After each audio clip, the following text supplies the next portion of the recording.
নতুন সরকারের আমলে প্রথমবার রাজপথে নামল বিরোধী দল।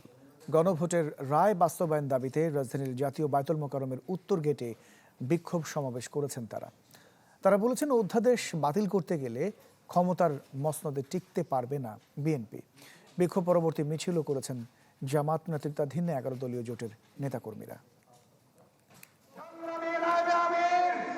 বিএনপি সরকার গঠনের পর গণভোটের রায় বাস্তবায়নের দাবিতে প্রথমবারের মতো রাজপথে বিরোধী দল।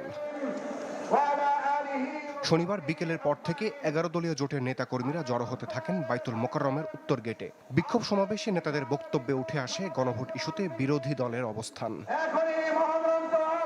তারা বলেন, দেশ পরিচালনার জন্য 72 নয়, জনগণের সংবিধানের বিকল্প নেই। অভিযোগ, সুবিধাবাদী রাজনীতির মাধ্যমে পুরনো ফ্যাসিবাদী কাঠামোতে ফিরছে বিএনপি।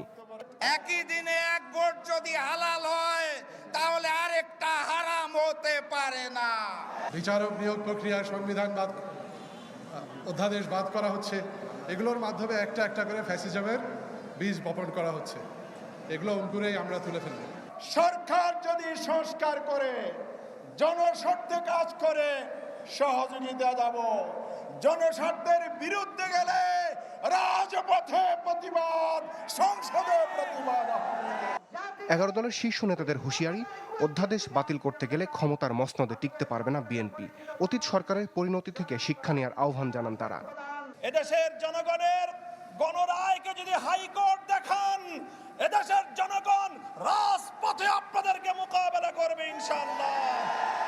70% জনগণের বিপক্ষে গিয়ে দেশের ক্ষমতার মসনদে টিকতে পারবেন না।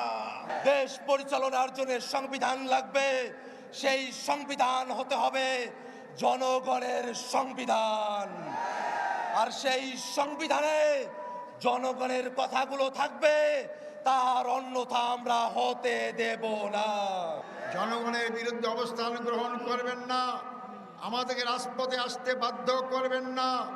রাজপথের আন্দোলনের ফলাফল সরকারি দলের জন্য কোনো শুভ অবস্থা হয়নি। ঘোষণা দেন সরকারের জনস্বার্থ বিরোধী প্রতিটি কর্মকাণ্ডের প্রতিবাদ অব্যাহত রাখার। পরে বাইতুল মোকাররম থেকে নাইটাঙ্গেল মোড় পর্যন্ত বিক্ষোভ মিছিল করেন 11 দলের নেতাকর্মীরা। রমিজ হুসাইন, চ্যানেল 24, ঢাকা।